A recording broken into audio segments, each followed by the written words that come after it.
I recently picked up this 91 Volvo wagon to daily because I can't daily my 51 Chevy. But one thing I do need to change is speaker system.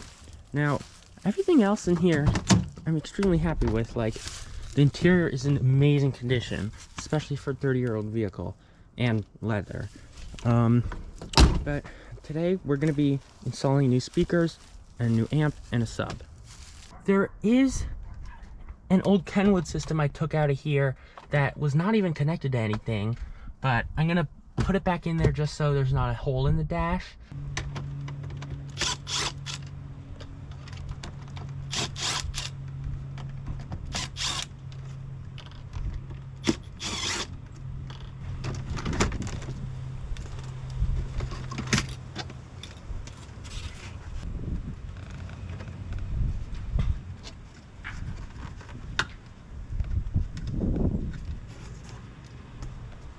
This panel drops down. I have these right door speaker connections that are just right here. I can actually do a little demo.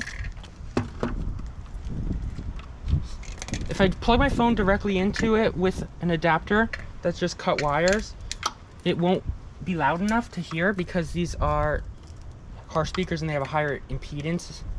But I can use this computer speaker setup that has a built-in amplifier with this volume control. I just have these back terminals going directly to the speaker, and I mean, let's see how it sounds.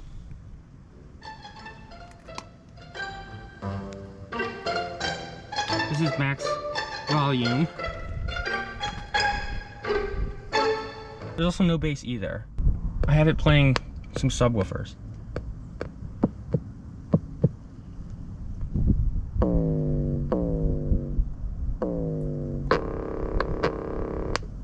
If I turn this on the subwoofer, on the amp, basically,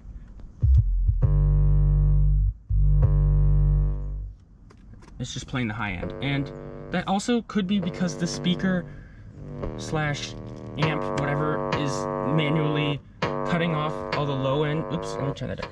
Manually cutting off all the low end to what it thinks is the tweeters or mid-range, but these are no good. I bought a couple of goodies. So these Polk, whatever you want to call them. I honestly have no knowledge of Caraudio. I think these are, yeah, DB522s. And these cheap ones for the back that are, whatever, some Pioneer ones. And then over here we have the actual Bluetooth module. I didn't want to spend $200 on just the, like, for example, just the interface. If I got a classic car audio or retro sound, whatever it's called, that would have been $300 for just that. So I spent $250 on this total. Basically, this is just the receiver. It has these big chunky buttons for all the stuff you would need. The actual amp is this Boss, whatever, this was around 50 bucks. And 4 channels. Also these RCA to headphone jack splitter cables. From here, this only has one audio output because Bluetooth is only stereo, not front rear stuff. So it splits that into 2 and that 2 into 4. I'll have front and back be same level or maybe louder in the front, depending. Inside here, once you take the grill off, which is just glued on, you'll find this speaker, and I can just take this off, these connectors, which I guess are standard, and this should just drop right in, but I'm not sure what to expect. It almost fits, but it's hard to see.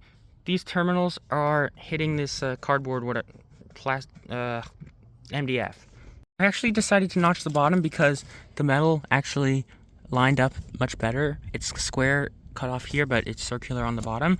So I just cut this bit, which is hidden by this piece, but this piece needs to be cut, well, yeah, it needs to be cut like how it is there, but it needs to be oriented this way. This is what I ended up carving out.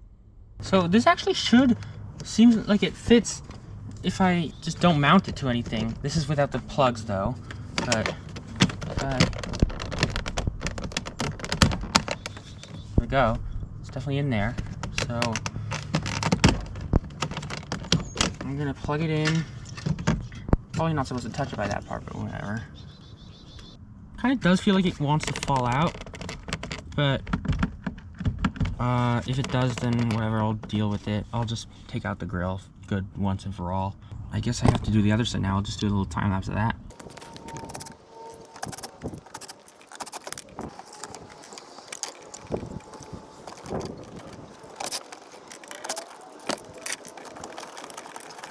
Alright, it's finally in, and it's pretty dark out, so I'm gonna move my car in the garage.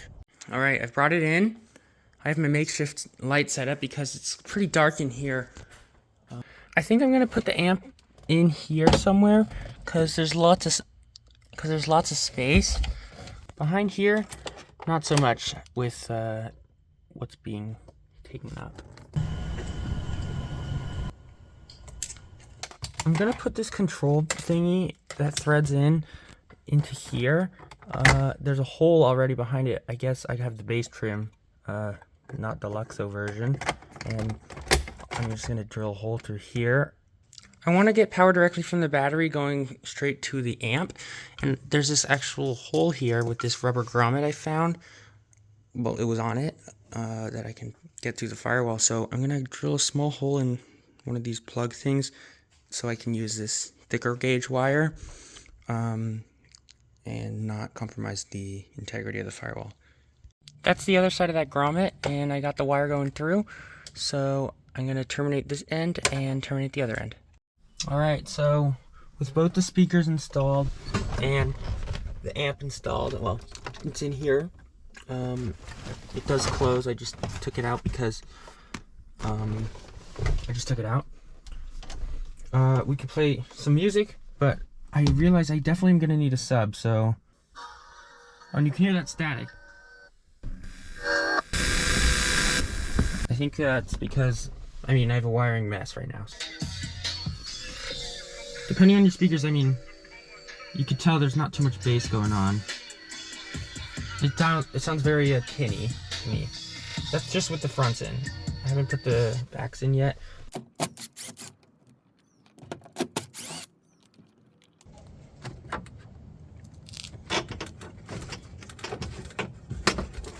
I ended up popping out the whole door panel, and I'm just going to try and drill these rivets out. I've successfully taken off that panel, but I unfortunately did not realize that this is one unit. I might cut this up and put it over there.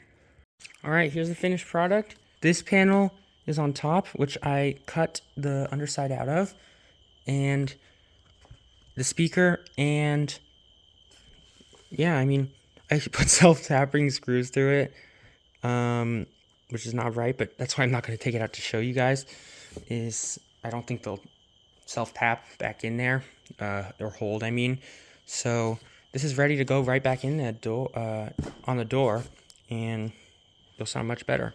Alright, it's a little bit later, and I installed these panels, and luckily the factory speaker cover fits, and everything's wired up. Unfortunately, these just do not hold on to the,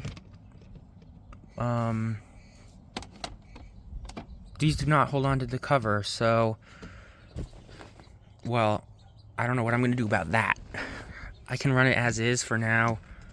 Honestly, it's fine. I personally do not care. If I ever sell, I'll put back into the original stuff.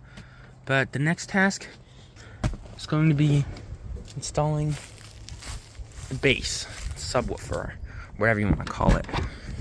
I just rigged up something with the bungee cord to hold it in place temporarily because it does like to slide back. It's not a permanent solution, but good to know everything fits under here. Now, you take a look at the back, there's some wiring, obviously, and I did order some, I guess it's high pass filters for these speakers so I won't damage everything. Okay, so here's basically how everything works. Bluetooth signal comes in through here, goes into the amp, which then goes to high pass filters behind each of these speakers, and these two front speakers are on their own separate channels, but since I only have 4 channels and I wanted a sub, I decided to bridge the 2 back speakers into 1 channel, and my amp allows that because it has a 2 ohm stable, so they're in parallel. But the sub basically connects through a high-low converter because this is a powered one, so it expects low level. So that's what I did, and so far everything's been pretty great. Now that everything's installed, let's give it a final listen. Play the same song I did earlier so you can hear the bass, but yeah.